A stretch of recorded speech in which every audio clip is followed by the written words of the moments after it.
periodistas de Grupo Radio Centro, un espacio de información y análisis sobre asuntos que a usted le conciernen. Soy su servidor, Álvaro Delgado, y también le doy la bienvenida a Alejandro Páez Varela, mi colega y amigo. Muy buenas tardes, Alejandro. Buenas tardes, Álvaro. Es viernes y buenas tardes a todos ustedes que nos hacen el favor de escucharnos aquí en Los Periodistas. Pues sí, viernes 9 de agosto está volando este mes. Recuerde que puede escuchar, si quiere, los programas anteriores. Si se aburre el fin de semana y no tiene nada que hacer, hay cosas importantes que hacer, como aventarse todos los periodistas de la semana, de lunes a viernes. Así es. Pues nos puede encontrar en YouTube, nos puede encontrar también en Facebook. Recuerde que en las cuentas oficiales de Grupo Radio Centro, ahí nos halla. Y sin más, Álvaro Delgado, vámonos a los temas de la portada de mañana.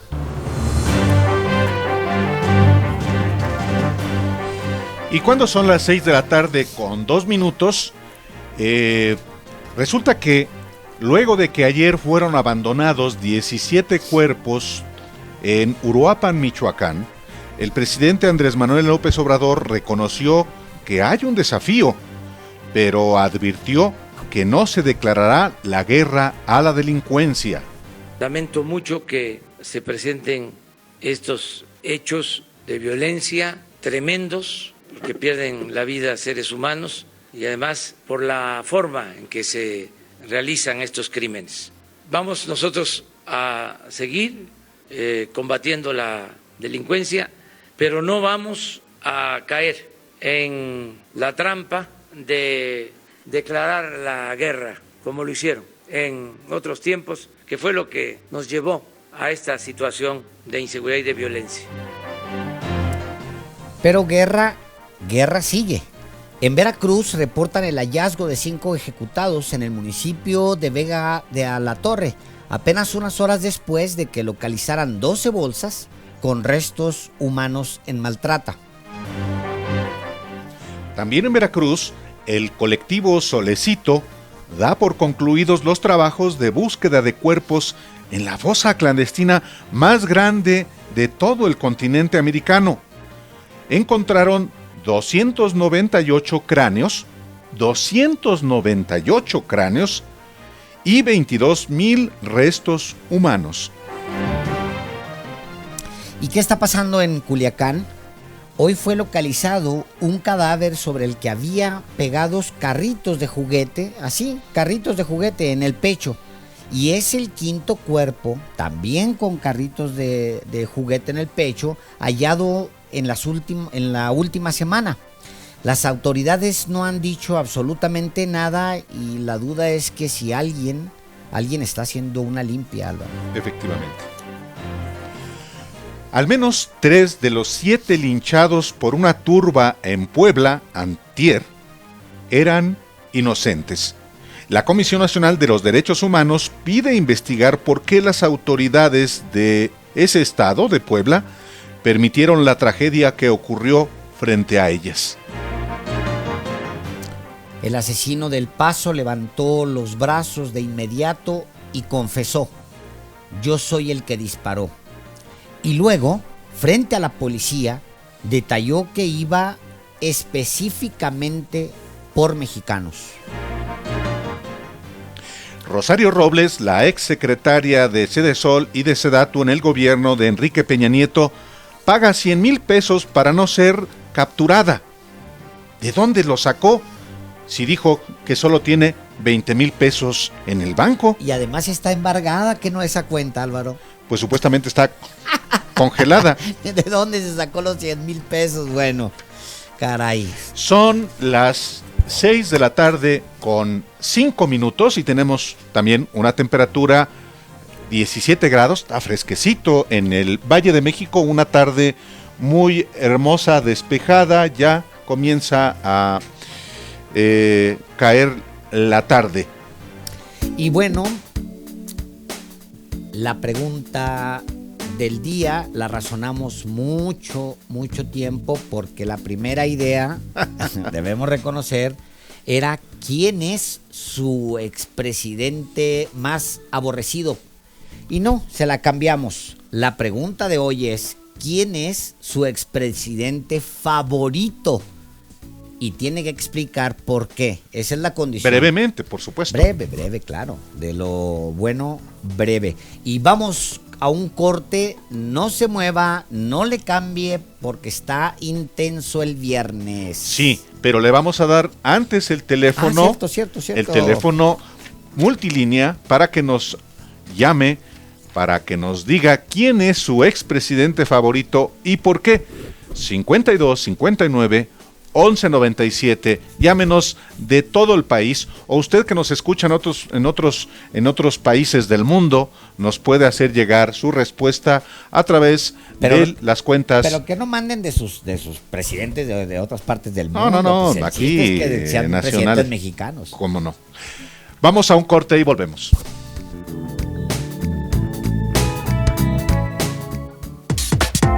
Escríbales al Twitter.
Regresamos a los periodistas en este viernes, ya fin de semana laboral.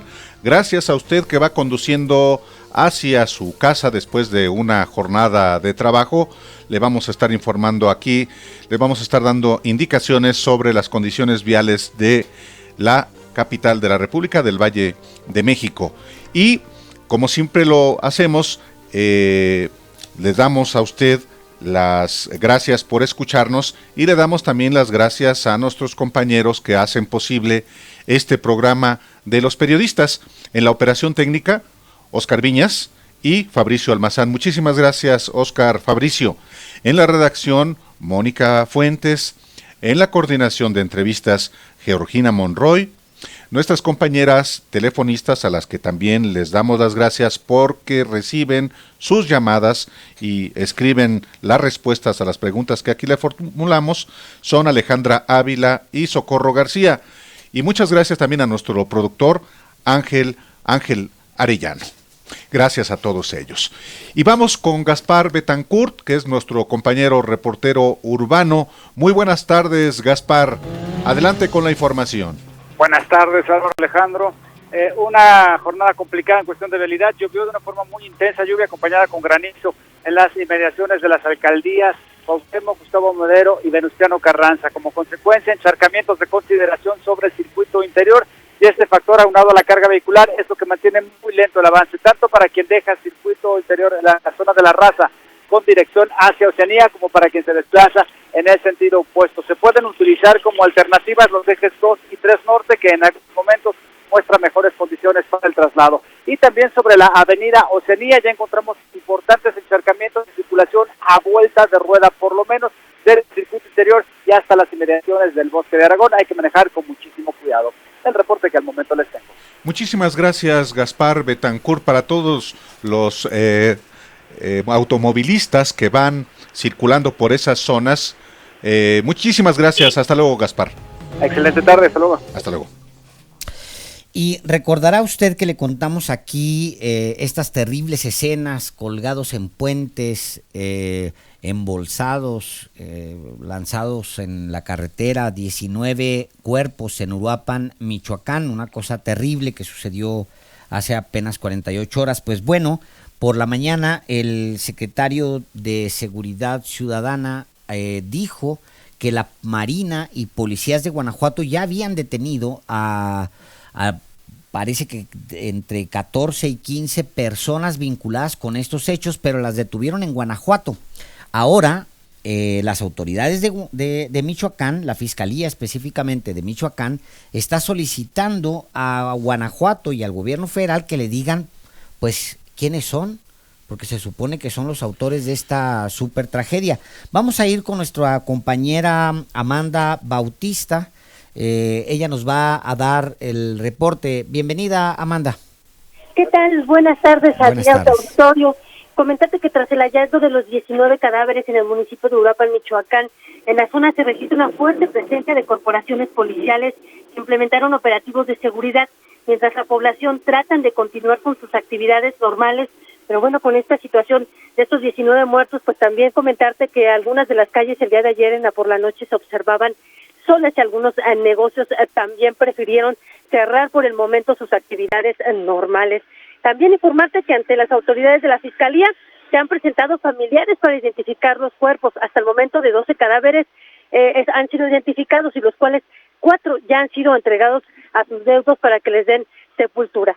Se espera que en el transcurso de las próximas horas los investigadores liberen el resto de los cadáveres y sean entregados a los familiares, quienes argumentaron que en su mayoría de estas personas se dedicaban al comercio.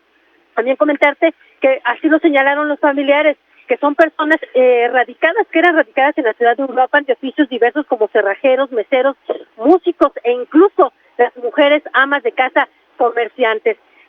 Pues estos son los datos que ellos proporcionaban, los familiares, al momento que acudían al CEMEFO a reclamar a los cuerpos de estas personas fallecidas. Las investigaciones continúan, incluso las autoridades verifican si existen algunas imágenes captadas por las cámaras de seguridad ubicadas en los distintos puntos de la ciudad de Uruapan. El secretario de Gobierno de Michoacán, Carlos Herrera Tello, pues anunció que para Uruapan se van a reforzar la seguridad con un mayor número de elementos de los 3 órdenes de gobierno. Inclusive no se descarta que algunos elementos de la Guardia Nacional se incremente a pesar de los que ya existían en esta demarcación. Hasta el momento, como te comentaba, pues también se investiga si algunos elementos de la misma policía municipal estaban en algunos lugares cercanos de guardia o durante sus guardias normales, durante sus actividades normales, mientras estos cuerpos eran colgados en algunos puentes de ahí de esta ciudad de Uruapan, o también eran dejados tirados sobre el asfalto de una de las principales vialidades de la ciudad de Uruapan. Pues señalan, para la ciudadanía en general, se preguntan y a través de las redes sociales por qué nadie se percató ningún elemento de seguridad cuando estos cuerpos eran pues dejados prácticamente allá a orillas de carretera. Este es el reporte que te tenemos hasta el momento desde Michoacán. Muchísimas gracias, Amanda Bautista, nuestra compañera corresponsal de Grupo Radio Centro allá en Michoacán. Muchísimas gracias. Buenas tardes. Y pues la tragedia, Alejandro, y usted que nos escucha, la tragedia no acaba para Veracruz, uno de los estados más dañados por la violencia que se desató en México hace pues 12 años, ya, más de 12 años. Pues hoy se reportó el hallazgo de 5 personas en el municipio de Vega de Alatorre, 5 personas que tenían señas de haber sido torturadas y estaban, por supuesto, muertas. Eran 4 hombres, una mujer, ahí en Vega de Alatorre. Y tenían signos de tortura. Signos de tortura, sí. Pero apenas unas horas antes, la tarde de ayer jueves, fueron halladas otras 12 bolsas de plástico con restos humanos en Maltrata, en Veracruz.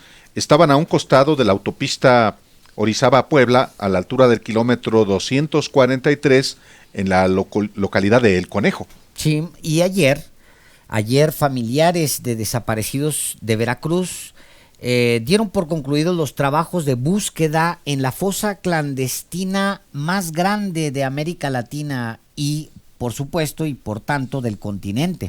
Sí, las integrantes del colectivo Solecito, una organización compuesta por madres de familia, se despidieron del lugar en medio de lágrimas. Gracias a los trabajos que encabezaron durante 3 años, en coordinación con autoridades federales y estatales, encontraron un verdadero horror: 298 cráneos y 22,000 restos óseos. Madres y padres, hijos e hijas, hermanas, hermanos, fueron enterrados ahí o asesinados. No se sabe realmente cómo llegaron. En 8 años, que abarcan los gobiernos de Javier Duarte y de Miguel Ángel Yunes Linares, de manera oficial se contabilizaron en Veracruz 601 fosas clandestinas con 518 cuerpos, 560 cráneos y 53,606 fragmentos de cuerpos, tanto hombres, mujeres y niños.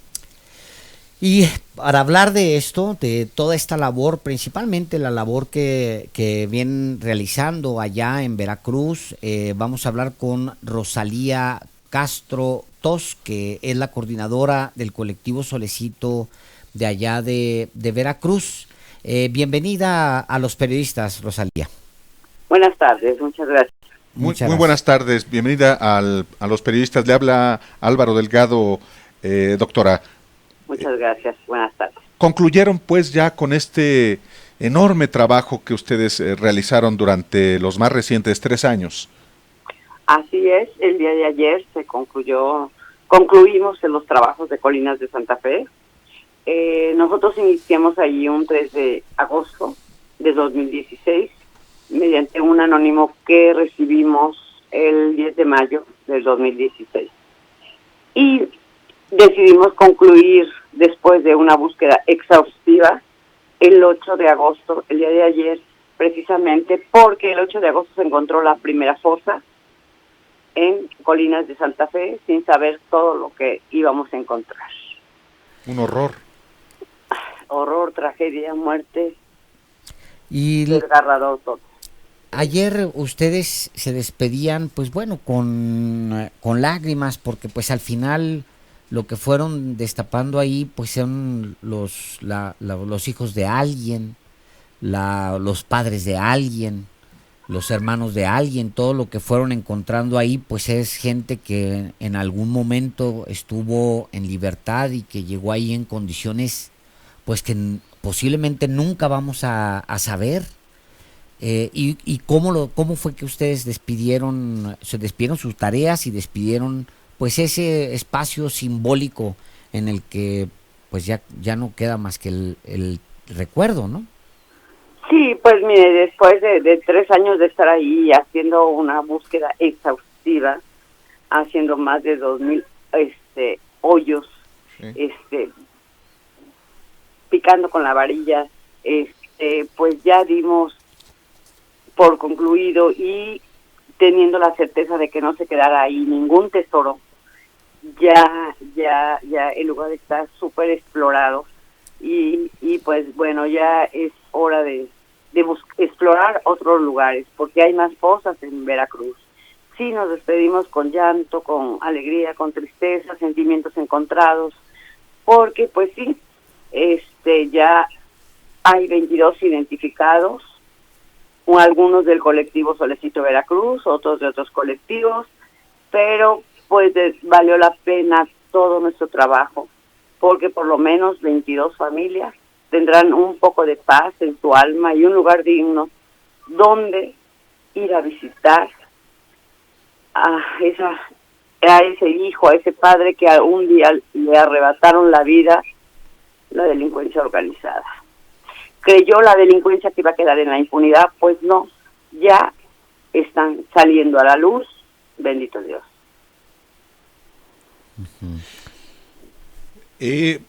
Se sabe, se presume quiénes fueron los causantes de este horror, doctora.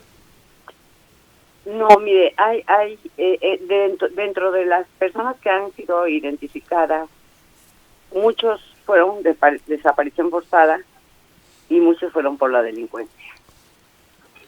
Sí. De desaparición forzada por parte de policías municipales, estatales, solapados por los gobiernos, por los gobernadores, pues. Así es, desde el gobierno de Javier Duarte. Y bueno, más atrás también, pero en el de Duarte se encrudeció esto, y fue a lo menos de Cardel, pues sí, fueron los policías, la policía municipal, con testigos, con todos los elementos, ¿no? Entonces sí hay desaparición forzada, clara, y también por particulares que no sabemos quiénes fueron. Uh-huh. Rosalía Castro, coordinadora del colectivo Solecito, ¿qué siente usted y también qué siente el Solecito como un colectivo cuando este exgobernador Javier Duarte, que intentó por todos los medios ocultar la gran tragedia que se estaba dando en Veracruz, y ocultar al final pues es fomentar, porque pues estaban en plena impunidad? ¿Qué siente usted que no se le haya vinculado hasta este momento con todos estos homicidios? Pues mire, siente uno coraje, impotencia. No cabe duda que el gobierno también está metido en estas cuestiones, porque cómo es posible que todos los que estuvieron involucrados, como el exgobernador Duarte, como Bermúdez Zurita y como toda su administración, ya salieron libres. Unos ya salieron libres. Él no se le ha podido vincular. O sea, ¿de qué país, de qué justicia hablamos, no? Uh-huh. Pues sí, siente una gran impotencia ante las autoridades. Uh-huh. Y este agravio, pues parece que se va continuando, porque pues mientras no hay justicia y pues los están en la identificación de los restos que ustedes con sus propias manos han ido localizando, pues el agravio se arrastra por años y se hereda. Es un agravio que continúa y continúa, ¿es cierto? Sí, esto sigue es diario, ya ve las bolsas que se encontraron, los 4 ejecutados, los que colgaron aparecieron colgados en un puente. O sea, estamos en un país lleno de violencia, donde gobierna es la delincuencia. Y en contubernio con las autoridades. El presidente López Obrador dijo recientemente que la guerra había terminado. ¿Usted lo cree? No, la guerra empezó, continuó, en ningún momento. En ningún momento. Ustedes como madres, ¿qué advertencia hacen a la sociedad? Porque ustedes son familias al final, no es su especialidad andar buscando cuerpos en las calles, pues es lo que los obligó la situación. ¿Qué advertencia le hacen a los mexicanos, a los ciudadanos de lo que está pasando en México? Pues la advertencia que yo les hago es que se cuiden, que se unan a las causas tan nobles como las de nosotros. Nadie sabe quién va a ser el próximo, uno puede salir y ya no regresar, y que nos unamos, ¿no? Sobre todo hace falta unión, que no sean tan indiferentes, porque si no hay unión, eso sigue igual o peor. Doctora Rosalía Castro, que dirige el colectivo Solecito, pues es una de las madres de familia que, como otras en otras partes de la República Mexicana, se han dado a la búsqueda de encontrar a sus familiares desaparecidos, y en efecto sí se ha logrado, por lo menos, doctora, esta articulación entre víctimas de la violencia en el país. Sí, esa vaya la relación de la violencia está al 100%, ¿no? O sea, ¿cómo le podría yo explicar? Si usted acaba de dar las noticias que dio, ¿no? Sí. Entonces es una vinculación siento yo que tan estrecha con los mismos gobernantes de los estados y de las presidencias municipales, porque eso ocurre en los municipios, ¿sí? Sí. Entonces, ¿qué hace el alcalde de ese municipio, no? Uh-huh. ¿Dónde está su autoridad? ¿Dónde está la seguridad de ese pueblo o de ese lugar donde fueron los hechos, ¿no? Entonces yo siento que aquí es una unión tripartita que se tiene que hacer con alcaldes, gobernadores y el presidente de la República. Mientras no nos unamos los tres y vayamos por el mismo camino, no avanzamos y esto sigue igual o peor. Una última pregunta. ¿Cómo siente hoy Veracruz con respecto a los años pasados? Pues más peligroso, más inseguro. ¿Así lo siente usted? Así lo siento, lo siento, lo percibo y lo he vivido. Pues es una terrible noticia. Le agradecemos mucho que haya estado con nosotros y pues le mandamos un abrazo solidario hasta allá, siempre con mucha admiración para el colectivo Solecito. Muchísimas gracias. Muchas gracias, doctora. Doctora Rosalía Castro, un abrazo. Muy gracias. Buenas tardes. Buenas tardes. Buenas tardes. Y vamos con nuestra compañera corresponsal en el estado de Guanajuato, Carmen Pizano, para que nos informe precisamente lo que también en esa entidad, primer lugar en homicidios a nivel nacional, sucede con, ni modo, asuntos de violencia. Muy buenas tardes, Carmen. Bienvenida a Los Periodistas. Gracias, buenas tardes a todo el auditorio. Pues mira, comentarte que un ambiente desolado se vive en el municipio de Celaya, calles desiertas, negocios que se han visto orillados a cerrar a consecuencia de las extorsiones por parte del crimen organizado y la fría indiferencia del gobierno. Así es como viven los ciudadanos en Celaya. Se da principalmente con los industriales del maíz, con el sector de las tortillas, que son los que han estado cerrando. Actualmente hay alrededor del 50% de las tortillerías en el municipio están cerradas después de los hechos del pasado lunes, pero y unas autoridades que no quieren responder. Se le pregunta a la alcaldesa qué opina sobre este cierre de tortillerías y dice que no conoce sobre el asunto. El gobernador evade el tema. Hay un secretario de Desarrollo Económico preocupado porque dice que, bueno, esto viene a afectar a la economía, no solo del municipio, sino de toda la entidad, y pues bueno, los celayenses, ayer estuvimos platicando con algunos de ellos y se muestran totalmente preocupados porque no saben si van a regresar con vida a casa o si les va a tocar un fuego cruzado después de estos hechos del pasado lunes donde asesinan a 3 mujeres en una tortillería, a un hombre más en una tienda donde venden cemento, que eran personas que se habían manifestado en la presidencia municipal para exigir soluciones por el tema de las extorsiones. Carmen, es decir, el lunes salen a manifestarse, se presentan ante la autoridad y les dicen, oigan, pues basta ya de que nos estén extorsionando. Así es. Se regresan a sus negocios, llegan a la tortillería, sacan los criminales el arma y ejecutan a 3 mujeres en una de las tortillerías y luego van por otro hombre de una tienda, me imagino una especie de ferretería ahí en Celaya, Guanajuato, y también lo matan simplemente por el hecho de ir a manifestarse en la alcaldía, enfrente del edificio de la alcaldía. Efectivamente, así sucedió y esta ejecución se dio en la tortillería La Invita, es la dueña, tiene varias tortillerías en el municipio y bueno, ahí llegaron los hombres armados y mataron a tres mujeres y en el caso de la tienda de materiales de construcción, ahí fue un cliente el que resultó asesinado y uno más herido.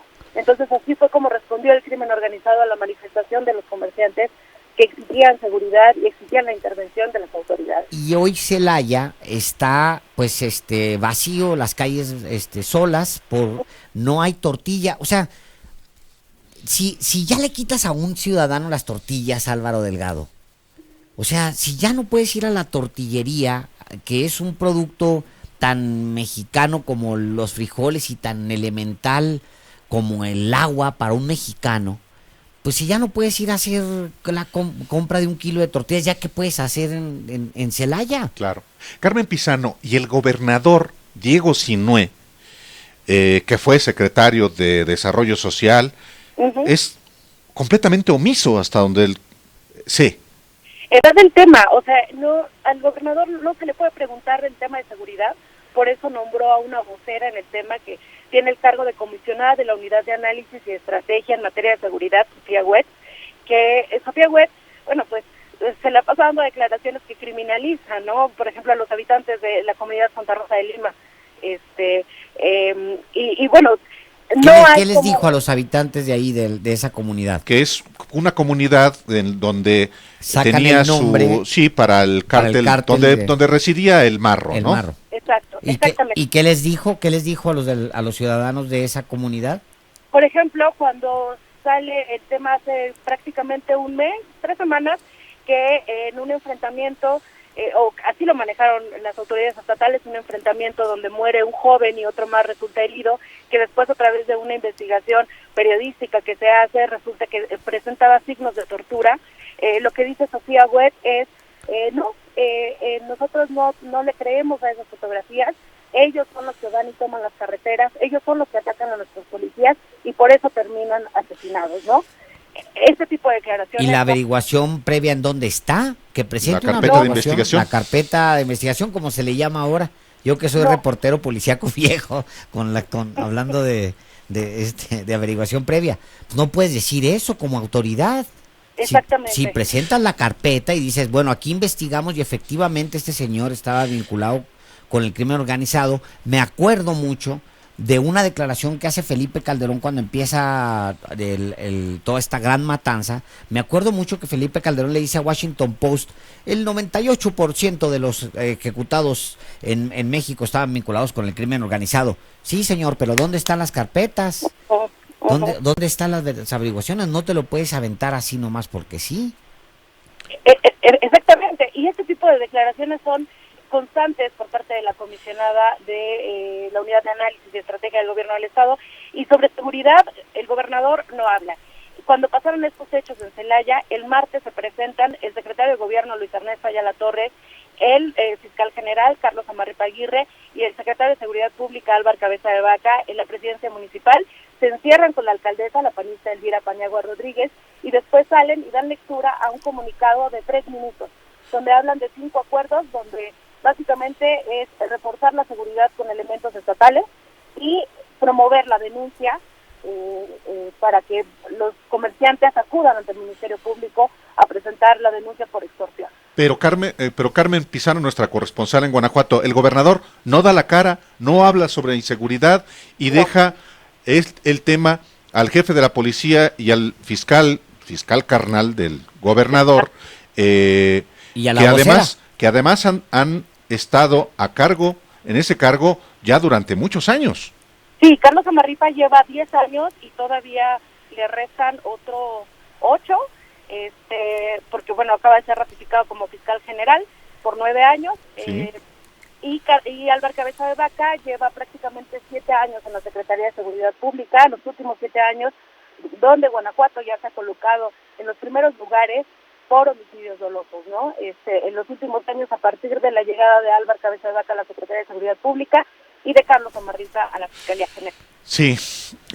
Carmen Pizano, corresponsal de Grupo Radio Centro en Guanajuato, muchas gracias por la información aquí en Los Periodistas.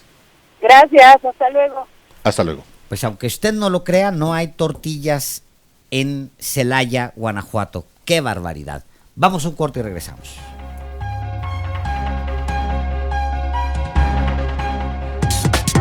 Escríbales al Twitter @PáezVarela y @Álvaro_Delgado. Los Periodistas.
Estamos de vuelta aquí en Los Periodistas con Alejandro Páez Varela y su servidor Álvaro Delgado, informando sobre asuntos de interés público, asuntos que nos conciernen a todos.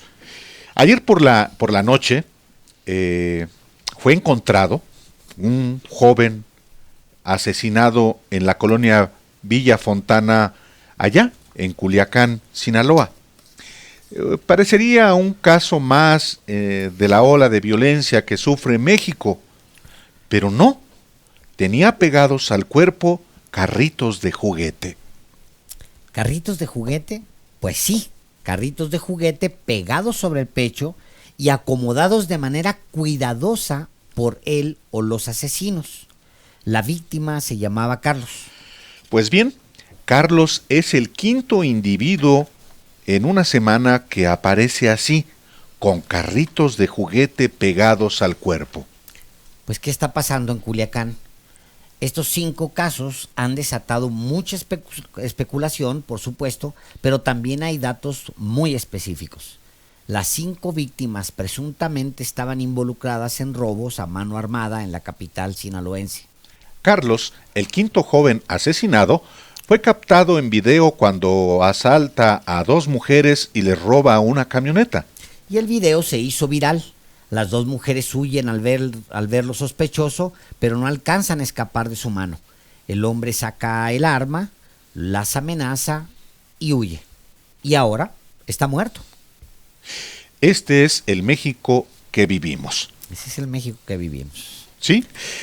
Recuerda que le contamos aquí en Los Periodistas de los 7 linchados por una turba en las poblaciones de Tepexco y Cohuecan. Pues bien, la Secretaría de Gobernación de Puebla dijo que por lo menos 3 de ellos eran inocentes y no pertenecían a la supuesta banda de secuestradores. Pero hay más.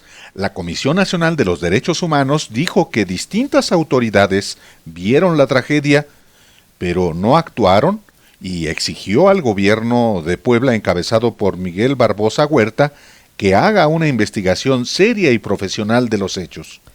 A través de un comunicado, la CNDH condenó que el pueblo haya hecho justicia por su propia mano, porque dijo, eso no es justicia. Criticó que las autoridades estatales no hayan podido impedirlo y pidió investigar una posible omisión por parte de los funcionarios que estuvieron en el lugar. De acuerdo con la Comisión Nacional de Derechos Humanos, los linchamientos en México han tenido una tendencia constante al alza en los años recientes. En 2018, el año pasado, aumentaron un 190% hasta los 174 casos y con 271 víctimas. Dijo que se debe a la incapacidad del Estado para dar condiciones de convivencia pacífica y al hartazgo de la sociedad. Y bueno, la periodista Adela Navarro escribió hace unos días en el portal Sin Embargo, hay un texto de ella interesante, Álvaro, en el portal Sin Embargo. ¿Que tú diriges? Sí, donde habla justamente sobre el México violento que se minimiza. Sí, escribió lo siguiente, Adela Navarro, que es la directora del semanario Z de Tijuana, una ciudad asolada por la violencia desde hace muchos años. Esto escribió Adela Navarro. El primer semestre de este año, el primero de la administración del presidente Andrés Manuel López Obrador, ha sido fatal para el país. El 5 de agosto, dice Adela, fueron asesinadas 108 personas en 25 estados. Fíjate la contabilidad. Sí. Chihuahua con 13 homicidios dolosos, Guanajuato con 12 y Baja California con 11. El 5 de agosto, fueron las entidades con más muertos de manera violenta en un solo día. 7 estados reportaron homicidios: Baja California Sur, Campeche, Nayarit, Tabasco, Tlaxcala, Yucatán y Zacatecas. En junio de 2019 ha sido el mes más violento del año. O sea, 3,000 1 personas fueron asesinadas. Y luego Adela va contando, va narrando cómo la situación, lejos de ir mejorando o de mostrar por lo menos que se está estabilizando en algo, Álvaro, lejos de hacerlo, pues está empeorando. Ahora, hace un momento que tú preguntabas sobre el gobernador de Guanajuato y que ahora tiene una vocera que habla de inseguridad y luego tiene al fiscal y luego tiene a su secretario. O sea, den la cara, porque esto no es un asunto nada más del gobierno federal, este es un asunto de los gobernadores también. Pues como que, ay, qué acómodo, yo pongo 5 voceros para nunca dar la cara sobre un problema.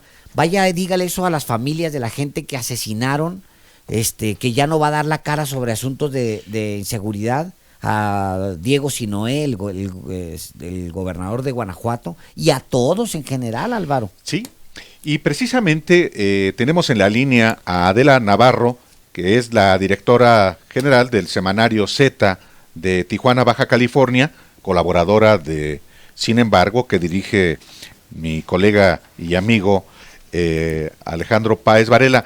Adela Navarro, muy buenas tardes, bienvenida a Los Periodistas. Bueno, Adela. Creo que tenemos un problemita.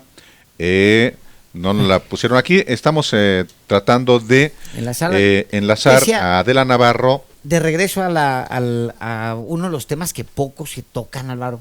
O sea, ¿qué pasa con los gobernadores? Los gobernadores han sido desde hace años, incluyendo durante el sexenio de Felipe Calderón, omisos, irresponsables, cómplices de Oye, se te está la violencia. Desmoronando Guanajuato. Guanajuato era y hablo de Guanajuato por no hablar de otros estados. Guanajuato es importante porque era el estado del Bajío que supuestamente era el paraíso. Era el paraíso gobernado por el PAN desde 1991. No, ahora está arriba en todo, homicidios, secuestros, extorsión. Primer lugar está arriba de homicidios. Y ya ahora sí tenemos a Adela.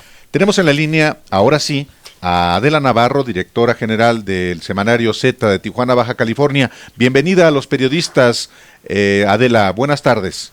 Muy buenas tardes, un gusto saludarlos a ustedes y a su audiencia. ¿Cómo están? Muy bien, muchas gracias. Muchas gracias. Pues, de acuerdo con tu texto publicado hace unos días en el portal, sin embargo, lo que tú ves es un país que no mejora, Adela, que no está mejorando, pero más que eso, la violencia se está minimizando. Así siento tu texto. Así lo estamos viendo, de hecho. O sea, el hecho de que sucedió ayer en Uruapan, que 19 cuerpos fueron recolgados y esparcidos por las calles de esa ciudad, y no vemos una protesta como la que vimos por los atentados o los ataques en Estados Unidos, por ejemplo. Y el problema aquí es que el gobierno, no este también, pero también el gobierno panista, el gobierno priista y ahora el de Morena, tratan de minimizar el tema de la violencia en este país, diciendo que las personas que son asesinadas son parte de la criminalidad organizada. Y creen que con eso se les quita la responsabilidad que tienen de investigar estos asesinatos para encarcelar a los asesinos, ¿no? Uh-huh. Porque la primera observación que hay pública sobre el caso de Uruapan efectivamente es que se trata de gente vinculada al crimen organizado, los que aparecen muertos. Normalmente dicen que se trata de ajustes de cuentas, y cuando dicen ajustes de cuentas refieren a los cárteles de la droga, las células criminales de narcomenudistas o narcotraficantes. Pero insisto, en un Estado de Derecho eso también se tiene que investigar. Claro. Entonces, pero hay no hay una estrategia, no vemos, al menos en lo que hemos investigado en el semanario Z, una estrategia integral de combate a la inseguridad y la violencia en el país, tampoco en este sexenio. El primer semestre de este año, dices Adela Navarro, directora general del semanario Z, el primer semestre de este año, el primero de la administración de Andrés Manuel López Obrador, ha sido fatal para el país en términos de violencia. Así es. Y son los números, son los datos del propio gobierno federal. Sí. Son más de 17,000 los asesinatos de manera violenta en este país, el 71% de ellos con armas de fuego. Y te insisto, el problema aquí es que el nivel de impunidad de la Fiscalía General de la República o de las Procuradurías de los Estados está arriba del 90%. Sí, hay que decir que las personas que están asesinando no están terminando en prisión. Sí, hay que decir que los delitos de homicidio corresponden al fuero común. No se investigan tampoco a nivel de las fiscalías estatales o las procuradurías de los estados. Eso también genera, obviamente, impunidad. Depende de los casos también. Sí. O sea, hay casos donde es evidente, como los que estamos contando, los que está contando el gobierno, que son relacionados con el narcotráfico. Y el narcotráfico es un delito del fuero federal. Sí. Entonces hay muchos asesinatos de alto impacto que tienen que ver con el narcotráfico que la Fiscalía los atrae para su investigación. O sea, muchos de estos asesinatos la Fiscalía podría atraerlos para su investigación porque está en su fuero hacerlo, pero no lo están haciendo. Yo he tenido la oportunidad de platicar con personas que asisten a las mesas de seguridad que convocó el gobierno de la República en los estados, y el tema que se está abordando es nada más contar los muertos y ver operativos de despliegue de la Guardia Nacional principalmente, más no se está tratando áreas de inteligencia, áreas de investigación, áreas de seguimiento de las estructuras criminales. Entonces, no se está investigando. Ahora, el gobierno no debería estar asombrado que empiece una presión constante, ni siquiera es un asunto de partidos, ni es asunto de gobiernos. O sea, esta inseguridad la conocían los candidatos a la presidencia de la República hace un año, poco más de un año, y sabían que la urgencia, junto con el asunto de la economía, la pobreza, la desigualdad, estaba la violencia. Es decir, por supuesto, es un tema trascendental y que requiere de medidas emergentes. Imagina tú, ¿quién va a ir a invertir en estos momentos a Uruapan? Claro. En esas condiciones. Entonces, por supuesto que se pierde la inversión en ciudades donde la inseguridad prevalece. Es el caso de Tijuana. Tijuana ha regresado ya a los primeros sitios de la violencia en este país. Y esto sin hablar del asesinato de periodistas, que es un tema que a los tres, a Álvaro, a ti, Adela, Navarro, a un servidor, pues obviamente nos interesa, nos conmueve, pues nos indigna. Nos indigna y nos atañe. Así es. Ese es, por ejemplo, Álvaro, algunos de los casos que atrajo la entonces Procuraduría General de la República. O sea, el asesinato de mi compañero Francisco Javier Ortiz Franco, que fue ordenado por los cabecillas del cártel Arellano Félix, que fue ejecutado por personas que pertenecen a ese cártel. La entonces Procuraduría General de la República lo atrajo para su investigación. No pasó nada. O sea, seguimos en la impunidad, igual seguimos en la impunidad en el atentado a don Jesús Blancornelas en 1997, y donde también participaron miembros de este mismo cártel, ¿no? Bueno, y entonces, el problema es la impunidad. El problema es que en México puedes asesinar y no vas a terminar en la cárcel, o hay un 90% de posibilidades que no termines en la cárcel. A mí sí me parece preocupante el discurso de la Presidencia de la República cuando dice que no va por las grandes detenciones, que no va por los hechos de alto impacto, ¿no? Porque sí, pues, quienes están haciendo los hechos de alto impacto pues son los asesinos del crimen organizado. Si algo ha sido destacable de Semanario Z es que ha denunciado año con año, desde hace mucho tiempo, ha venido denunciando la situación de violencia que se vive en el país. No es digamos que ahorita Adela Navarro de repente acaba de acordarse que la violencia existe. Recordemos que directores de Semanario Z, bueno, el fundador fue víctima de un atentado, y dos de sus editores, si mal no recuerdo, murieron en atentados, Adela. Entonces, pues es un asunto que por supuesto nos atañe, y Proceso lo ha denunciado durante años. Sin embargo, desde su fundación lo ha denunciado, y que no debería asombrarle pues al gobierno que ahora empiece a crecer la presión de que tienen que ya ofrecer resultados, Adela. Así es, en sexenios pasados, en el sexenio de Felipe Calderón, en el sexenio de Enrique Peña Nieto, Z compartió sus investigaciones precisamente sobre el conteo de muertos por la violencia del narcotráfico en el país, y fueron publicados por Proceso y fueron publicados por Sin Embargo también. Así es. No es un tema nuevo, no es un tema menor, pero sí es un tema que se está agravando.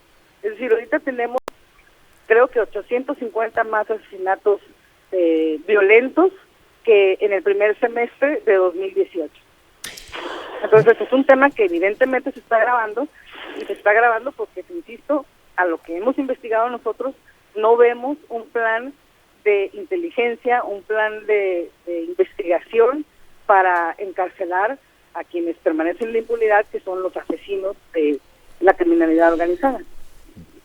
Pues Adela Navarro, directora general del semanario Z de Tijuana, Baja California, ojalá ya más adelante, cuando andes por aquí, por la Ciudad de México, oportunidad de que vengas al estudio a platicar más ampliamente sobre este tema que nos concierne a todos en todo el país.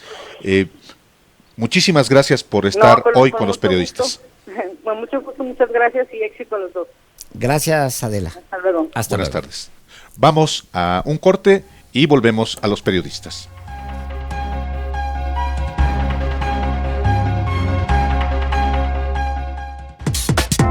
Escríbales al Twitter @PáezVarela y @Álvaro_Delgado. Los periodistas.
Radio Centro presenta En un Minuto con Alejandro Páez Varela.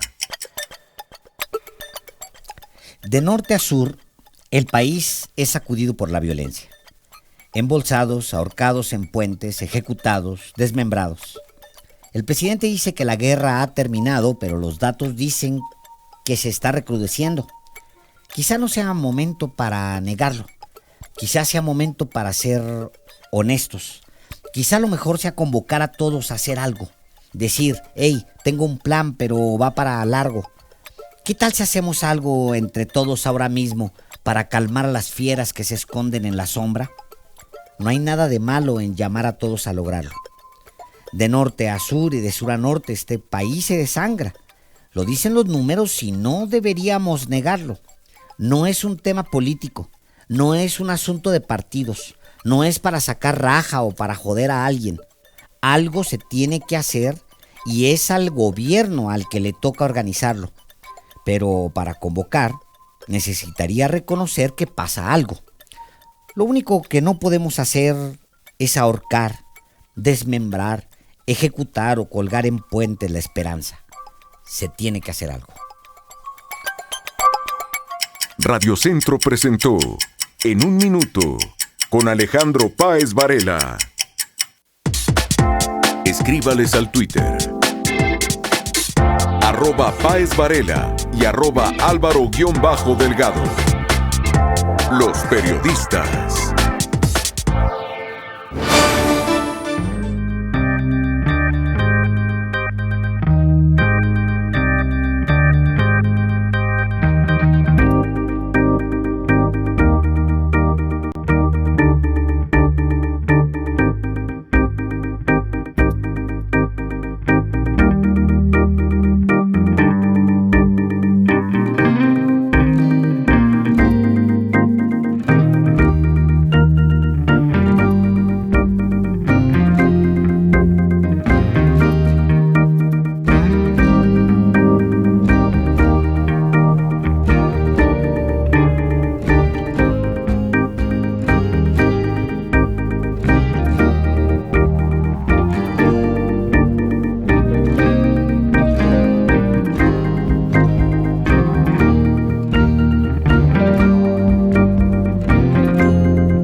Entre periodistas.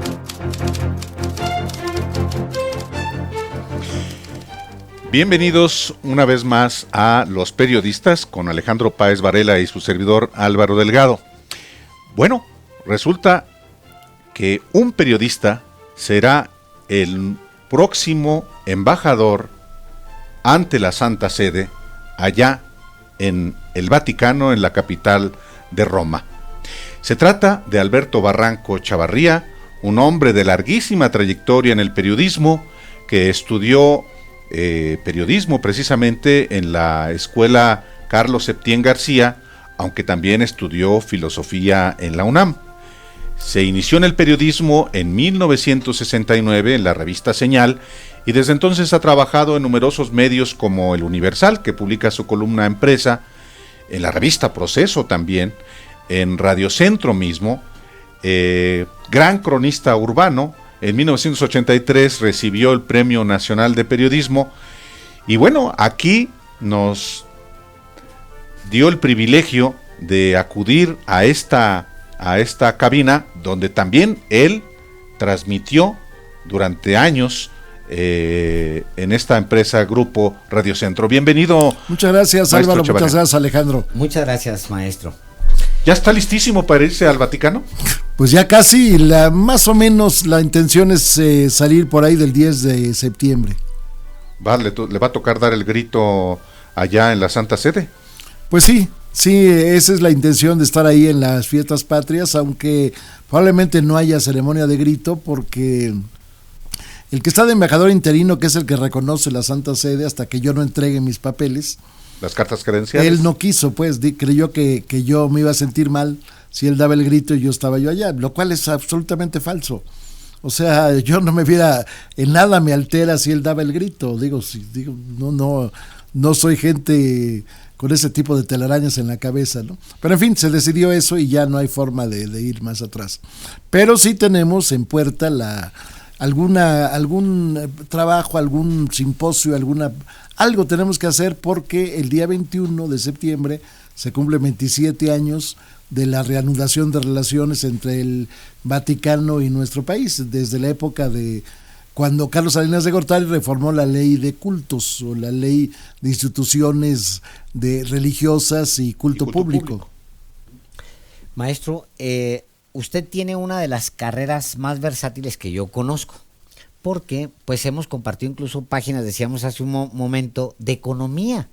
Yo estuve en negocios de Reforma, del periódico Reforma. El maestro pues ya era uno de los columnistas estrella del periódico, escribiendo sobre economía. Cualquiera puede decir, yo creo que es una de las más grandes especiales que hay, hacer periodismo económico, pero además un enorme cronista y además todo ese filón que tiene el maestro Barranco de historiador, de un hombre que hurga en el tiempo, rescata imágenes, toma fotografías del pasado, las rescata, las imprime.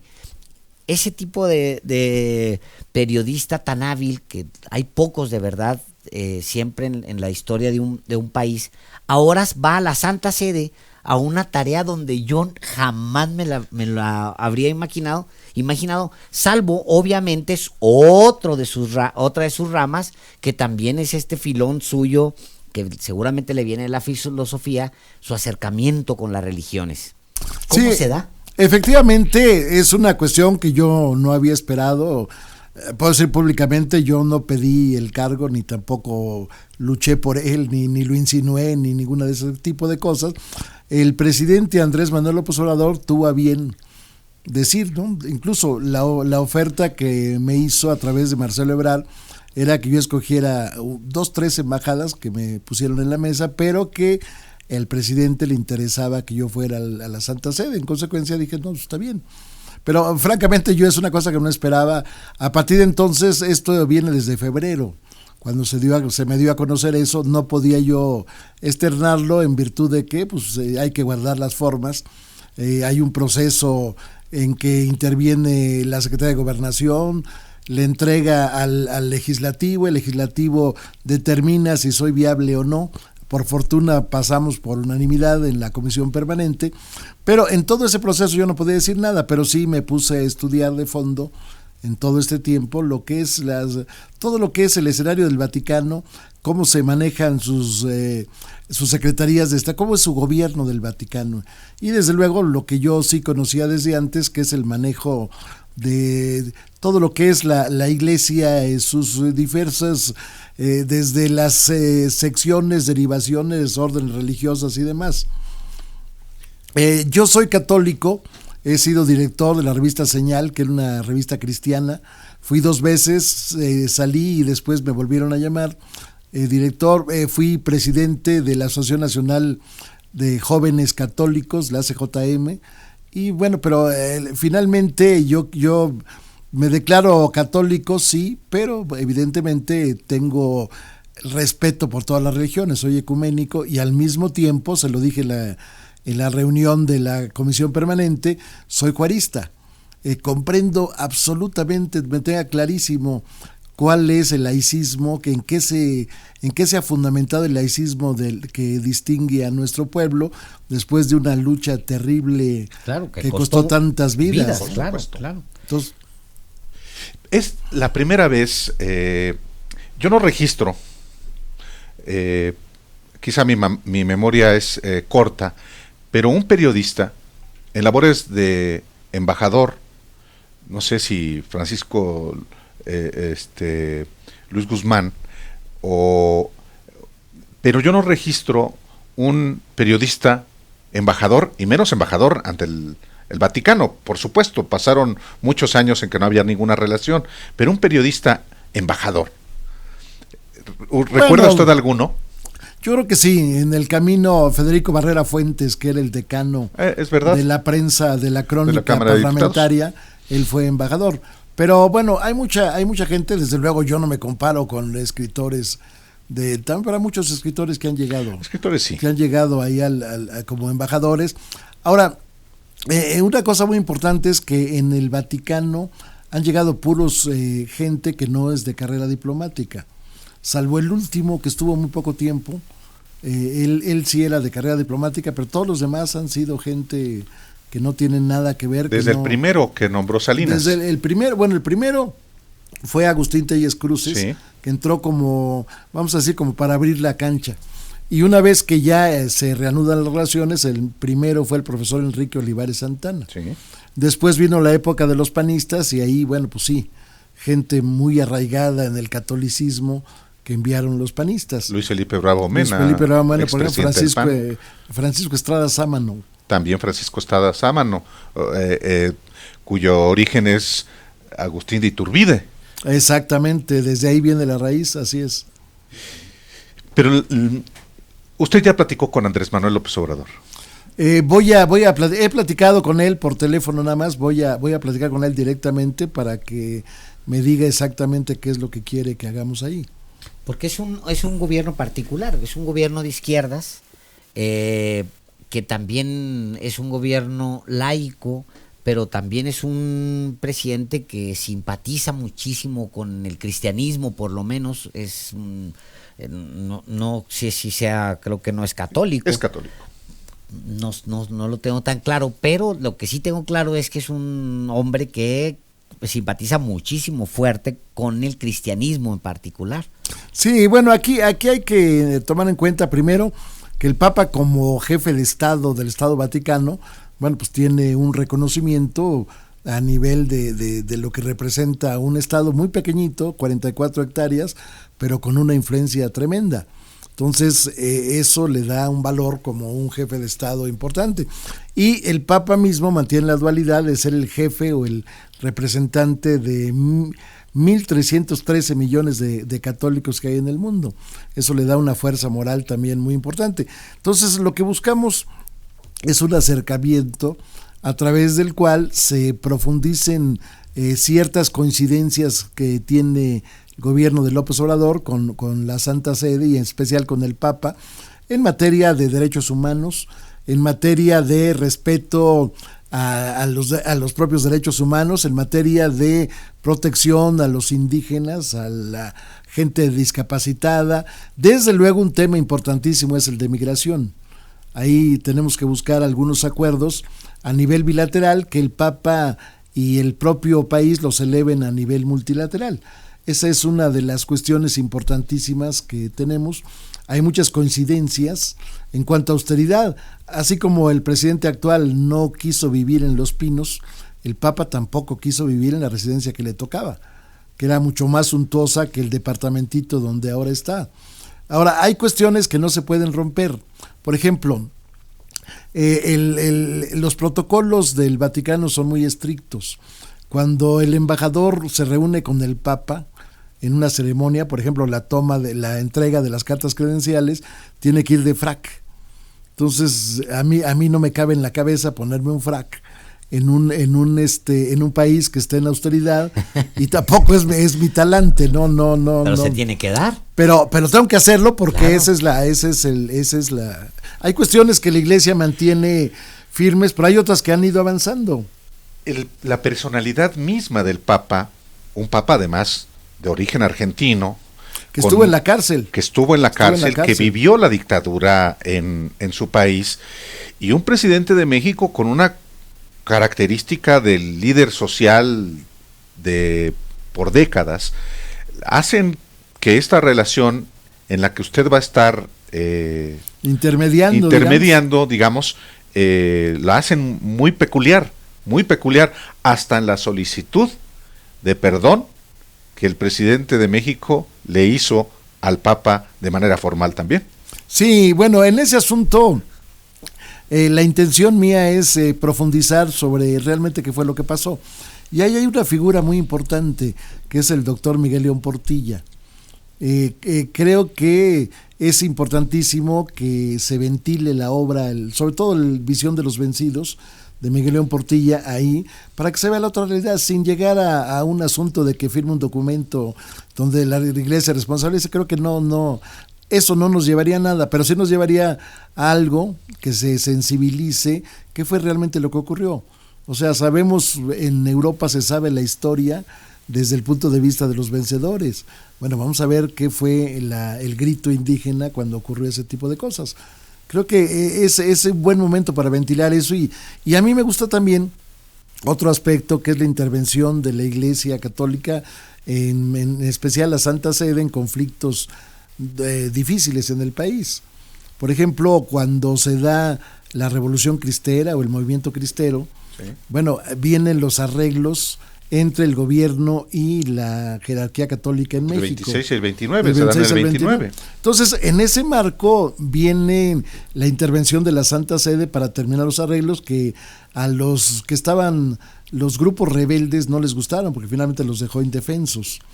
Y a mucha gente quiere saber eso. Entonces yo quisiera entrar a esos archivos y que permitan digitalizarlos, para que ese episodio tan negro, claro, que no sabemos, tan difuso todavía, sí, claro, lo iremos, ¿no? Que cualquier investigador pueda llegar y ver ese tipo de documentos. Es una maravilla, sería eso.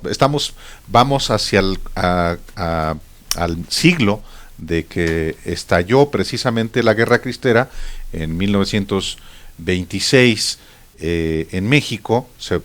Estamos a 7 años de que se cumpla el centenario del inicio de la Guerra Cristera, que derivó en los acuerdos de 1929, y que hay todavía zonas oscuras que no se conocen hay en particular. Cuestiones, a pesar de los libros maravillosos que se han hecho, los 3 tomos de la Cristiada, a pesar de esos libros todavía hay lagunas de que, sobre todo en este caso, ¿cuál fue la intervención de la Santa Sede en eso? Creo que ya ahorita, en este momento, ya no hay heridas que en un momento se pudieran abrir. Se trata simplemente de conocer la verdad histórica. Con eso nunca se sabe.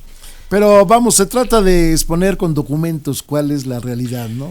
En búsqueda de la verdad. Eso sería, digamos, una de las tareas que iría usted. Exactamente, esa es una de las tareas. O la otra es llevar la visión de los vencidos de la conquista de México. Así es. O la visión de los vencidos de un montón de episodios, porque, híjole, mano, cuando no nos llovió, nos relampagueó. Le entusiasma, yo lo veo muy entusiasmado en esta responsabilidad pública, de una responsabilidad de representar a México, no a un gobierno, a México. Sí, desde luego, me entusiasma mucho, me llena de alegría, pero al mismo tiempo me preocupa que la responsabilidad enorme que uno tiene. Eso, no dejo de pensar que es un reto, quizás el más importante en mi vida que he tenido, pero bueno, al final de cuentas, es una oportunidad de servir al país, y eso dicho sin demagogia, ni poses, ni ninguna cosa, pues es un orgullo servir a nuestro país y representar no a los católicos, sino a todo el pueblo. El que llegue ahí al Vaticano será bienvenido, sea la religión que sea, y al mismo tiempo se le dará el servicio consular a la persona que lo solicite, sea quien sea, ¿no? Que con el momento que lleguen a la embajada, en ese momento la embajada tendrá las puertas abiertas. Le dice Carmen Prisu de Guadalajara, le escribe: maestro Barranco, qué alegría escucharlo. Lo extraño muchísimo, sobre todo en leyenda urbana. Le deseo lo mejor en el Vaticano y que Dios lo bendiga mucho y lo cuide. Le dicen desde Guadalajara. Gracias. Va a dejar de escribir la columna, naturalmente. Sí, la columna yo ya me despedí. Ya, sí, lo leí en el Universal el día de ayer, sí, que se acabó la columna. Acabó la columna, pero no se agota la tinta. Claro, claro. Hoy me preguntó una reportera del Universal justamente, ¿por qué dice eso? ¿No? Bueno, pues porque voy a seguir escribiendo. Creo que en cuestión de crónica no tengo problema, no hay ninguna... de hecho voy a seguir escribiendo algunas crónicas desde allá, de la ciudad misma, de los archivos que yo tengo y demás, hacer unas crónicas y eventualmente artículos en algún medio. Uy, no nos prive de ese privilegio de escribir crónicas, sobre todo va a residir en una ciudad que es un museo en sí mismo. Es un museo, así es. Roma es un museo en sí mismo. Y no solamente Roma, Italia es un esplendoroso país para describirlo. Realmente es un sueño estar en ese lugar. Yo he estado 2 veces nada más y la verdad siempre dan ganas de regresar. A las dudas de qué es Andrés Manuel, le preguntan en un periodista, varias veces le han preguntado, pero a la última, la más reciente, él dice lo siguiente: pues soy seguidor de Jesucristo porque defendía a los pobres y estaba a favor de los oprimidos. En esa religión, le decía, tenemos prohibido permitir la corrupción, y en esa religión me prohíben los lujos y la fantochería, y eso lo digo porque dicen que por esta religión no canto el himno nacional. Pues eso no me lo prohíben.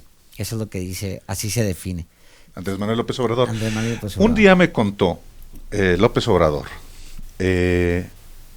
que él de pequeño, su mamá era muy católica, su papá también, su familia, y que a él mismo le gustaba mucho ir a visitar al Santo Señor de Tila, en Tila, allí en Tabasco, en Chiapas. Se iban precisamente de su pueblo, Tepetitán, en Macuspana, a Tila, Chiapas, y su mamá lo formó en el catolicismo.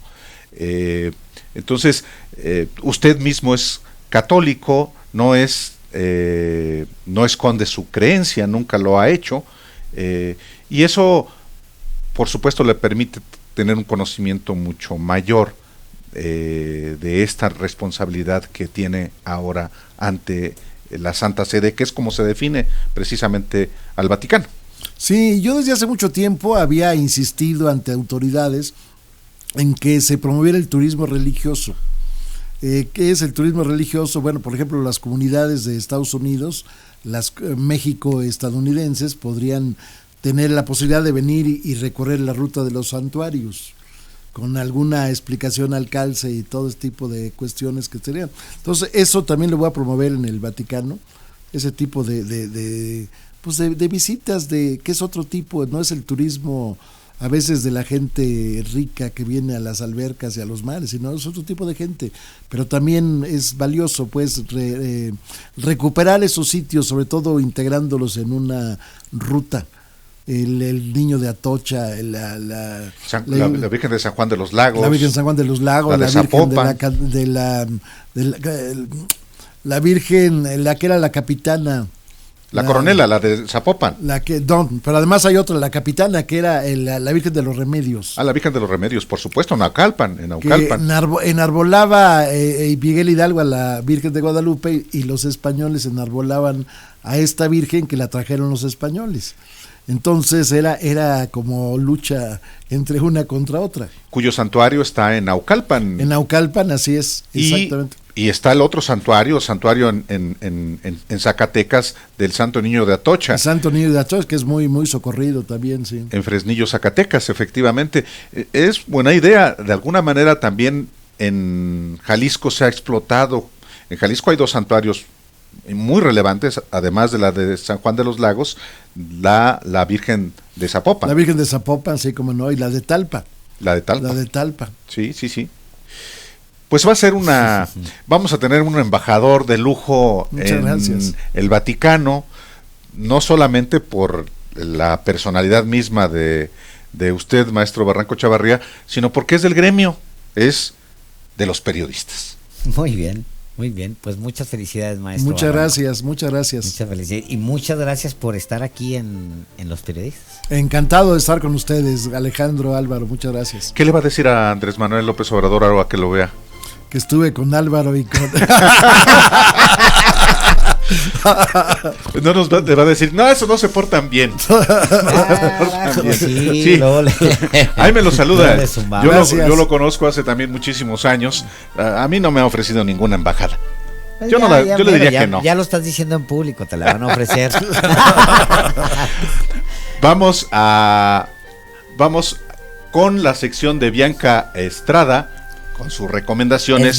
Es viernes. Y volvemos aquí en Los Periodistas.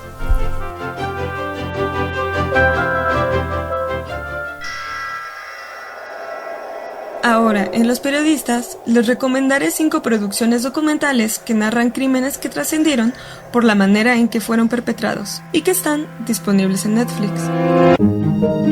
Adopted in the Plain Sight muestra cómo el simpático vecino de una familia usa la manipulación para llegar a los padres de Jane, una pequeña de tan solo 12 años de edad a la que secuestra en 2 ocasiones. El pedófilo también entra a la mente de la menor, convenciéndola de que si no tiene relaciones sexuales con él, los alienígenas irán a asesinar a su familia. La historia ocurrió en 1974 en Idaho. El documental Dirty John muestra cómo fue que un hombre adicto a las drogas manipuló y aterrorizó a varias mujeres con el propósito de aprovecharse de su fortuna. El caso fue tan sonado en Estados Unidos que posterior a este trabajo se realizó una serie dramatizada para la plataforma de entretenimiento. La desaparición de Madeleine McCann es una serie documental que ahonda detalle sobre el caso de la niña de 3 años que desapareció del cuarto donde dormía mientras vacacionaba con sus padres en Portugal, sin dejar rastro alguno. El escándalo, que tuvo gran interés internacional, profundiza en cada una de las líneas de investigación que involucraron hasta los mismos padres. Uno más que acaparó la atención mundial fue el de Amanda Knox, una estudiante americana de intercambio en Italia que fue acusada, junto con su pareja, de haber asesinado a su compañera de cuarto. La joven pasó 4 años en prisión antes de que la declararan culpable. Pero, ¿por qué tardó tanto en resolverse el caso? La producción lo revela. Y por último, les recomiendo Genio del Mal, una serie documental que desempolva un caso registrado en los 90, cuando un hombre robó un banco amenazando a las personas que tenía una bomba. La historia da un giro en el momento en el que el supuesto ladrón revela que fue obligado por otros sujetos que le colocaron el explosivo amarrado al cuello. ¿Miente o no? La serie intenta esclarecer el gran misterio que aún tiene muchas interrogantes. Estas fueron las 5 de streaming. Yo soy Bianca Estrada.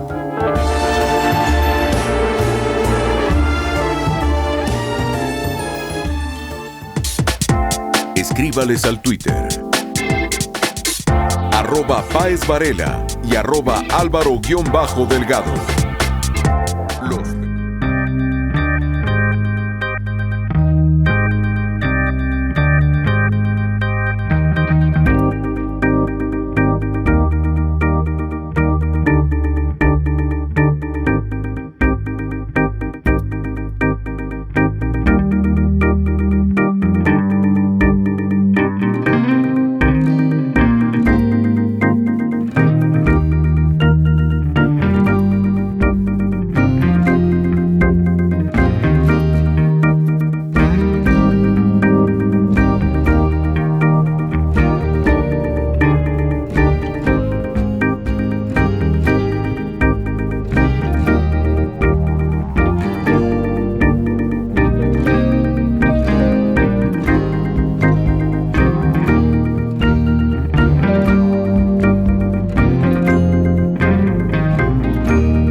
Regresamos. Regresamos aquí a los periodistas con Alejandro Páez Varela y su servidor Álvaro Delgado. Pues tenemos muchas llamadas. Unas responden la llamada a la pregunta que nosotros le formulamos aquí: ¿quién es su expresidente favorito y por qué? Pero también hay llamadas sobre nuestro invitado de hace un momento, nuestro muy respetado colega Alberto Barranco Chavarría, que ya es el nuevo embajador de México ante la Santa Sede allá en el Vaticano. Tú tienes... Arturo Carmona de Coyoacán dice: los felicito por la excelente entrevista al maestro Barranco, quien es una persona muy preparada, y felicito a López Obrador por su designación como embajador del Vaticano. Rual Hernández, de la Colonia del Mar en la alcaldía de Tláhuac, aquí en la Ciudad de México, dice: maestro Barranco, mucho éxito en el Vaticano. Soy Raúl Hernández, radio escucha, de Entre Líneas. Un abrazo. Guadalupe Ávila de Nezahualcóyotl, aquí en el Estado de México, dice: maestro Barranco, lo felicito por su nombramiento como embajador en el Vaticano. Susana Ángel de Tlalnepantla, Estado de México: señores periodistas, los felicito por ser veraces y honestos. Su programa me encanta. Muchas gracias.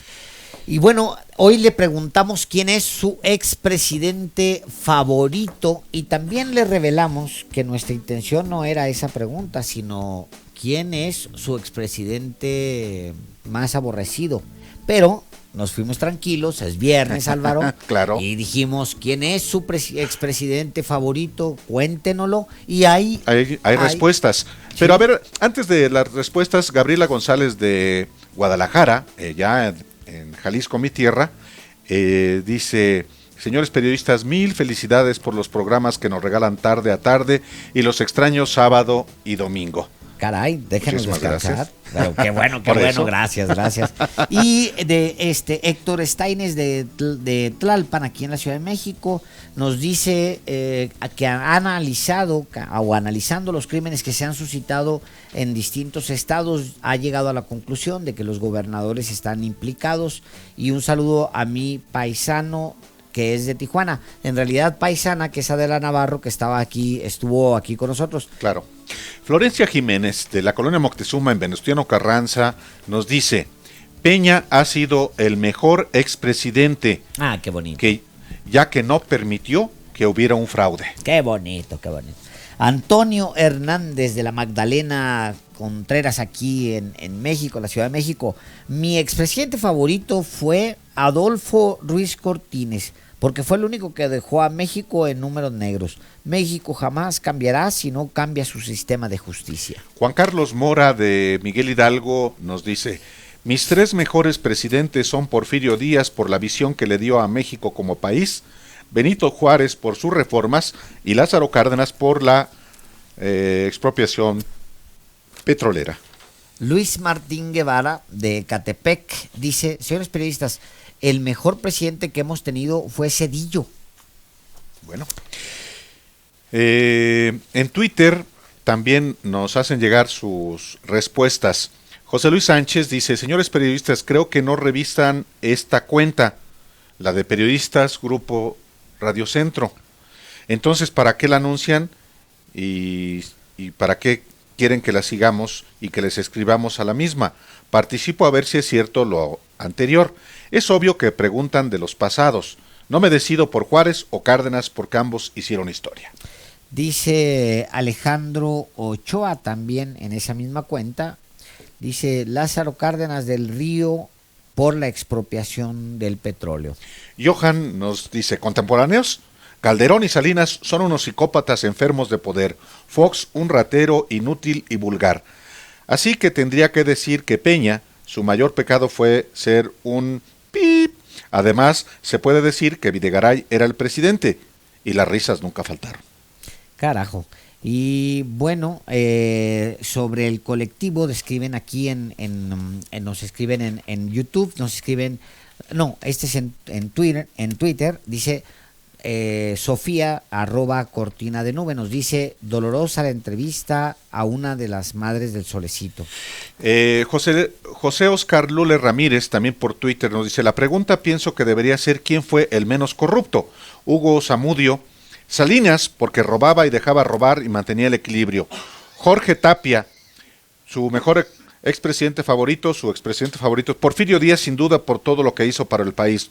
Los escucho desde un Uber, México. Jamás los había escuchado. Jorge Tapia, muchísimas gracias por escucharnos. Gracias por escucharnos. Y Ricardo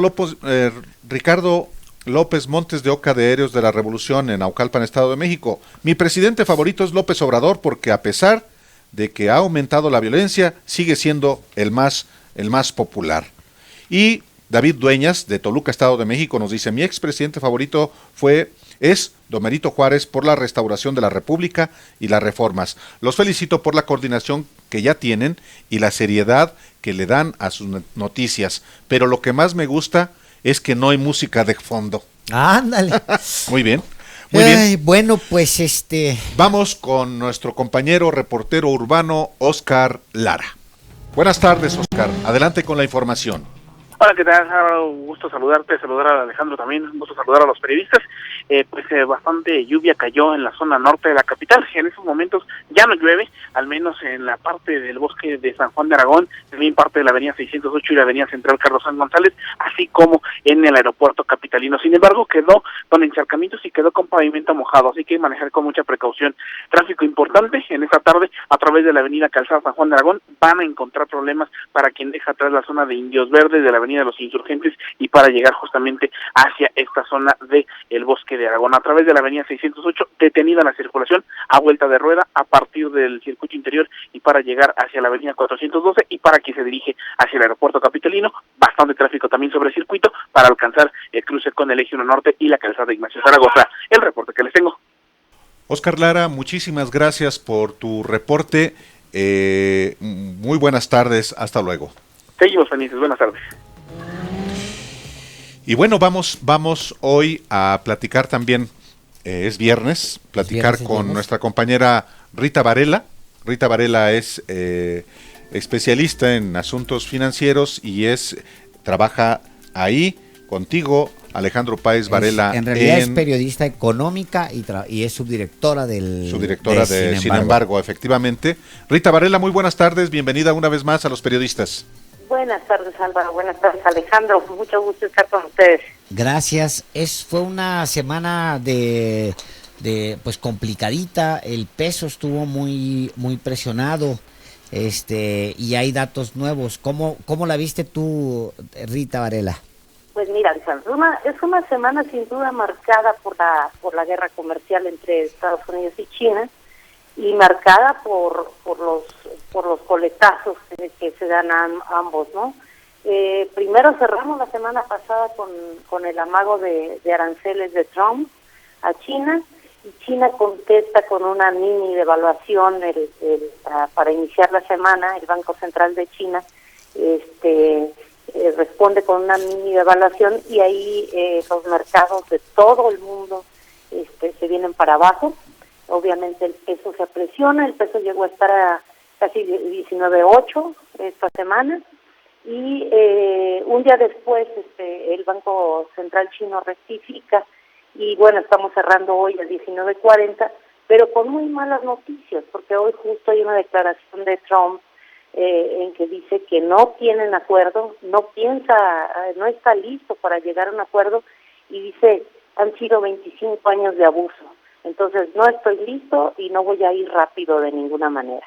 Esto pues lo que nos dice es que la turbulencia va a seguir. Vamos a estar a expensas de estas decisiones y de los revires de uno y de otro lado, los coletazos que se están dando los dos gigantes, ¿no?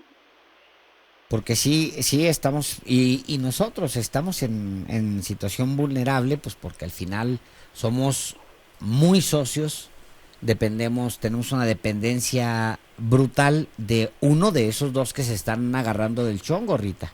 Sí, de acuerdo, totalmente. La incertidumbre, digamos, es a nivel financiero, a nivel de los mercados. Para nosotros, por ejemplo, en la parte interna, sin embargo, y lo dicen varios analistas especialistas, sobre todo en comercio exterior, es que puede en un momento dado favorecernos. Otra vez junio sale muy bien en términos de la balanza, sale con balance de superávit, y otra vez junio volvemos a ser los principales socios comerciales de Estados Unidos, que bueno, esta dependencia ya se ha dicho hasta el cansancio, es mala por donde se le vea al 100%, como casi estamos nosotros, ¿no? Porque dependemos básicamente de la economía gringa y de lo que le pase allá. No es tan malo en un momento en que la economía mexicana está desacelerada y que por un lado debe tener ingresos y las exportaciones, sobre todo las de manufactura, van muy bien en ese sentido, y es consecuencia de este pleito que ya prácticamente está llegando casi al año. Estamos viviendo ya un año de tensión que se ha intensificado en los últimos meses, porque ahora sí ya se están aplicando aranceles y se están aplicando castigos, y uno responde con descenso de importación, el otro le cancela las exportaciones de productos básicos o de granos, y el mundo está expectante. Estamos en esta marea. Con lo que están respondiendo los mercados o los bancos, o más bien los países, es con la baja de tasas, que yo creo que es inminente también en México, aunque allí está dividido esta conformación del Banco Central que tenemos hoy, está dividido en unos que son pro baja de tasas para impulsar economía, y otros que son un poquito más conservadores. Justo el próximo jueves, y podríamos estar hablando de eso el próximo viernes, se reúne la Junta de Gobierno del Banco de México, que es el Banco Central, y ahí podríamos estar viendo una decisión de baja de tasas. Sí. Rita Varela, pues muchísimas gracias por estar este viernes aquí en Los Periodistas, como cada viernes. Gracias Rita Varela. Gracias a ustedes y muy buen fin de semana para Álvaro, para ti y para todo el auditorio. Muchísimas gracias, Rita Varela, subdirectora de Sin Embargo. Hasta luego. Y vamos a un corte y volvemos.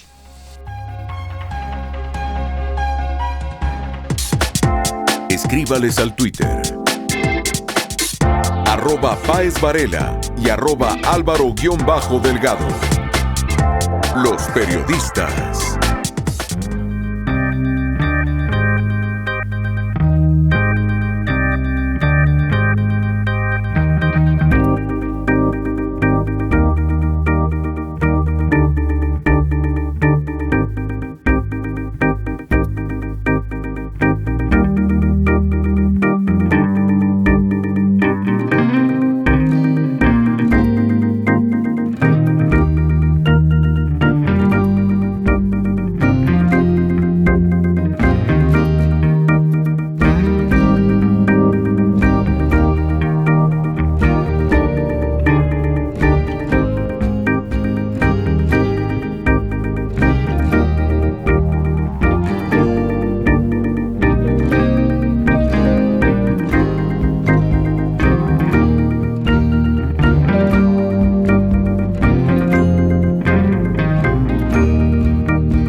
Volvemos aquí a los periodistas con más información esta noche.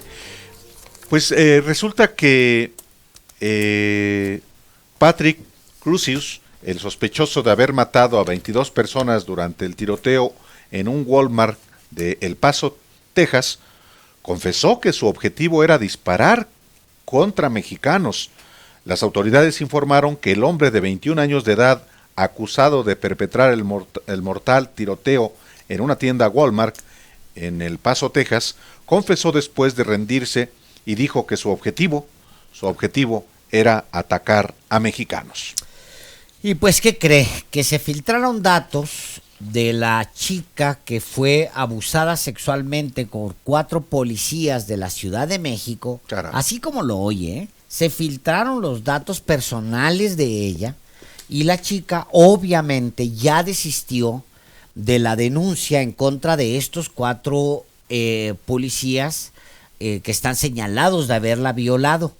Y pues como consecuencia de eso, esos 4 policías serán reinstalados en su trabajo aquí en la Ciudad de México. Y pues esa es con la noticia con las que nos salió la procuradora capitalina Ernestina Godoy. Imagínate, Álvaro, qué barbaridad. La Comisión de Derechos Humanos de la Ciudad de México buscará dar acompañamiento a la joven de 17 años, a esta joven, pues es lo menos que se puede hacer, oye. Acompañamiento, asesoría. ¿Quién filtró esa data? Efectivamente. ¿Quién la filtró? Bueno, vamos con Oscar Lara, reportero urbano, porque hubo hace un rato un tiroteo en las inmediaciones del metro Copilco. Oscar Lara, muy buenas tardes, adelante con el reporte. Hola, ¿qué tal? Muy buenas tardes, nuevamente un gusto saludar al auditorio de los periodistas. Exactamente, Álvaro, Alejandro, hace cuestión de minutos se registró movilización fuerte policíaca por una balacera, exactamente en las inmediaciones del metro Copilco, exactamente sobre el eje 10 Sur y la calle Cerro del Agua, a escasos metros de Ciudad Universitaria, prácticamente a algunos metros también de llegar hacia la avenida de los Insurgentes. Un joven prácticamente de 23 a 25 años de edad y una joven que solamente se identificó como Paola N., de también 24 años de edad, resultaron con impacto de arma de fuego. Según lo que hemos podido recabar de información de algunas personas que se encuentran justamente en este punto de la calle Cerro del Agua y el eje 10 Sur en su tramo la avenida Copilco, afuera del metro de la línea 3, pues es que iban pasando estos jóvenes, otros 2 sujetos más se acercaron en una motocicleta e intercambiaron algunas palabras y comenzaron las detonaciones de arma de fuego. La mujer de identificación como Paola N., fue trasladada vía helicóptero por parte de la policía capitalina, nos han informado elementos del Escuadrón de Rescate y Urgencias Médicas, hacia un hospital cercano. También el hombre fue trasladado ya hacia el hospital de Valbuena con estado de salud reservado. Estos 2 jóvenes que se presume estudiaban justamente en alguna facultad de esta ciudad universitaria. Repetimos la ubicación: eje 10 Sur, la avenida Copilco y la calle Cerro del Agua, a escasos metros de la avenida de los Insurgentes. Es la información que hasta el momento hemos podido recabar. Seguimos muy pendientes con este asunto. Muchísimas gracias, Oscar Lara, reportero urbano. Hasta luego, buenas tardes. Muy buenas tardes. Aunque la Fiscalía General de la República no pidió ayer al juez medidas cautelares contra Rosario Robles, la exsecretaria acusada de omisión en el desvío de más de 5,000 millones de pesos, decidió solicitar un amparo y pues, ¿qué crees, Álvaro? A ver. Un juez federal suspendió provisionalmente cualquier nueva orden de aprehensión que haya sido librada en su contra. Pues sí, el juez sexto de distrito en amparo penal de la Ciudad de México, Juan Mateo Brieva de Castro, concedió a Rosario Robles una suspensión provisional y le impuso el pago de una garantía de 100,000 pesos para que continúe vigente esa protección judicial. A ver. Si según esto el abogado Álvaro Delgado, explícamelo por favor, porque yo... Te lo voy a explicar. A ver, supuestamente a la señora le congelaron sus cuentas. El abogado dijo que tenía 20,000 pesitos, que es lo que tú te gastas normalmente en un desayuno, lo que tú, ¿no? 20,000 pesitos. En unos tacos te gasta, Álvaro Delgado se gasta 20,000 pesos en unos tacos. Bueno, era lo que tenía supuestamente esta señora exsecretaria en su cuenta. Sí. Entonces, ¿de dónde se saca 100,000 pesos, Álvaro?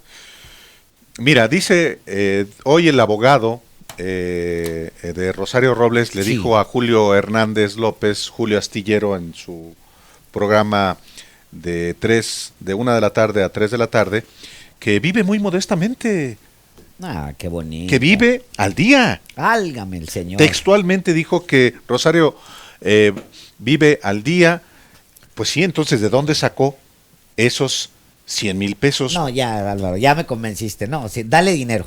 Es más, le voy a dar dinero. Vamos a darle dinero a Rosario Robles. A ver, pero hoy también se dio a conocer, sí. Hoy también, aquí hemos hablado no solamente del caso de Rosario Robles y de su implicación, por lo menos en el caso de omisión, según la Fiscalía General de la República, en el desvío de más de 5,000 millones de pesos, pero hemos hablado también de Emilio Cebadúa, el personaje que fue oficial mayor de la Sedesol y de la Sedatu, y hoy es un hombre más cercano mano derecha de mano Rosario derecha Robles.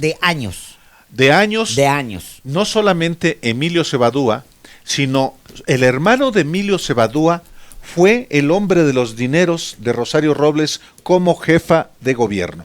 Un hermano de Emilio Cebadúa. Fue oficial mayor en el gobierno de la Ciudad de México. De manera que la relación entre ambos es estrechísima. Y hoy un juez federal prohibió temporalmente a la Fiscalía General de la República judicializar o solicitar una orden de aprehensión contra Emilio Cebadúa, el ex oficial mayor de la Sedatu y de la Sedesol, por la misma imputación que ayer se hizo a Rosario Robles por parte de la Fiscalía General de la República. El dato es muy importante, Álvaro, porque al final, para usted que nos está escuchando, este personaje, Emilio Cebadúa, este es el de verdad. Sí. Este es el que trae la lana, si es que hubo lana, y si es que realmente la estén investigando, este es el personaje al que se puede, donde se puede encontrar algo. Si Rosario Robles, dice la Fiscalía General de la República, lo que hizo es omitir, es decir, para explicárselo a la gente, ella está acusada de que no vio, o que se hizo pato, o de lo que usted quiera por ahí, pero ella no está acusada de desviar los 5,000 millones, ¿eh? Ojo, quien pudo haberlo desviado es este personaje que hoy ha sido amparado por un juez que le prohíbe a la Fiscalía o judicializar el caso, es decir, agarrar toda la carpeta de investigación y entregársela a un juez, o bien solicitar una orden de aprehensión contra él. El personaje es súper clave, no le pierda la vista. Y nos vamos, Álvaro. Vamos a seguir con el tema de Rosario Robles y Emilio Cebadúa, este personaje que va a ser seguramente uno de los protagonistas pronto. Portada de mañana, pues parece ser que la paz, pues no llega. La paz no llega, efectivamente, la paz no llega. Y también tenemos como parte del material de primera portada los ejecutados con carritos en el pecho en Culiacán. La fosa más grande del continente es ya un sepulcro cerrado. Y soy el que disparó, dijo el asesino de El Paso, y acepta que iba por más mexicanos. Y bueno, así llegamos por hoy al final de Los Periodistas, un programa que se transmite de lunes a viernes y de 6 a 8 de la noche por Grupo Radio Centro. Estamos contentos de que sea ya viernes. Si para usted la semana no termina hoy, sino que se extiende este fin de semana y tiene que trabajar, Radio Centro le tiene muchas opciones durante todo el fin de semana para que escuche noticias o se divierta. Nos despedimos con un texto de Nicolás Cristóbal Guillén Batista, conocido simplemente como Nicolás Guillén, poeta, periodista y activista político cubano, Guillén fue un promotor de la justicia y de la tolerancia, y con la misma fuerza peleó contra el odio, sobre todo el racial. Nos vamos con una de sus muchas joyas. Se llama Pasan los días. Olas de gordo aceite son mis días. Pasan tan lentamente que no pasan. Los hombres a mi lado miran, pasan lentos también como mis lentos días. El futuro está ahí lleno de días, pero es un duro charco. Por él pasan lentas sombras de sueño cuando pasan. Nocturnos cielos cúbrenme los días. Aprendí, me enseñaron los que pasan, que siempre pasan, pasarán los días, aunque a veces parezca que no pasan. Supe además que a bordo de mis días pasaré yo también con los que pasan, ceniza en la ceniza de los días. Buenas noches.